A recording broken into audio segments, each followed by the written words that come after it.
ভারত বাংলাদেশের ভিতর পুশিন করে লোক ঢুকিয়ে দিতেছে, প্রতিনিয়ত তারা লোক ঢুকাই দিতেছে এবং সেই লোক এমনকি ডাইকে ডাইকে চিল্লাই চিল্লাই বলতেছে যে আমি ভারতীয় ভারতীয় মানুষকে তারা বাংলাদেশে ঢুকাই দিতে আছে। এবং এটা নিয়ে আপনার পররাষ্ট্র উপদেষ্টা তৌহিদ হোসেন তাকে প্রশ্ন করা হইল যে আসলে এই যে ভারত পুশিন করে লোক ঢুকাই দিতেছে এগুলোর ব্যাপারে আপনার কোনো পদক্ষেপ নিতেছেন না।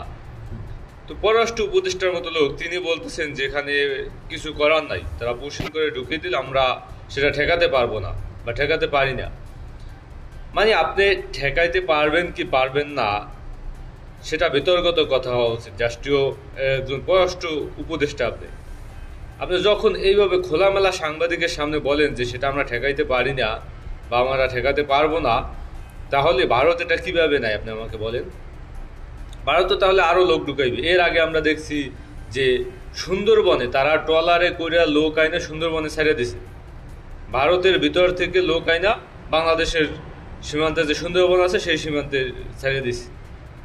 মানে এর অধিকাংশ আছে রোহিঙ্গা আছে, বাংলাদেশ থেকে তারা দাবি করে যে বাংলাদেশ থেকেও কিছু ঢুকছে এবং অনেকে বলে ভারতীয় নাগরিক। এবং জাতিসংঘ এটা নিয়ে কথা বলছে, জাতিসংঘ নিজে রিপোর্ট করছে যে এভাবে করতেছে মানবাধিকার লঙ্ঘন হইতেছে ভারত যেগুলো করতেছে।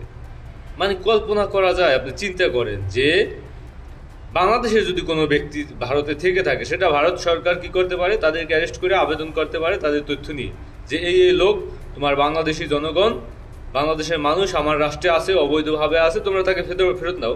বাংলাদেশ সরকার তাদেরকে ফেরত নিয়ে আসবে। অবশ্যই আমাদের দেশে একজন নাগরিক সে যে কোনো ধর্মবর্ণের হইতে পারে, কিন্তু সে যদি বাংলাদেশের নাগরিক হয় তাহলে বাংলাদেশ সরকার তাকে ফিরিয়ে আনা আমি মনে করি দায়িত্ব। কিন্তু আপনি যখন পুশিন করে ভারতীয় নাগরিক অন্য অন্য দেশের নাগরিক আপনি বাংলাদেশের ভিতর ঢুকাই দিতেছে এবং এই নাগরিক এখন ঢুকা তারপর পরবর্তীতে যে বাংলাদেশের ভিতরে আবার কোনো রকমের অপকর্ম যদি করে থাকে তাহলে আপনি সেটা কিভাবে চিহ্নিত করবেন। এখানে তো রয়ের সদস্যরাও থাকতে পারে। তো এই যে একজন পররাষ্ট্র উপদেষ্টা তিনি এইভাবে কিভাবে বলেন, আমার তো মনে হয় ইনি আসলে ভারতের পররাষ্ট্র উপদেষ্টা, কিন্তু বাংলাদেশের কোনো পররাষ্ট্র উপদেষ্টা না। মানে কথা বলারও তো একটা ধরন আছে, ন্যূনতম এর আগে একটা বলে ফেলাইলো কি করিডোর, মানে